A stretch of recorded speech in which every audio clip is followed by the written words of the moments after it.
Esse marceneiro mostrou que a experiência pode transformar materiais simples em soluções surpreendentes. Durante um trabalho, ele precisou adaptar uma ferramenta e encontrou uma maneira criativa de fazer isso usando apenas alguns pregos e uma broca.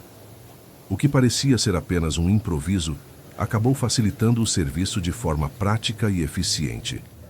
Uma ideia simples que mostra como criatividade e experiência podem resolver problemas sem precisar de ferramentas especiais.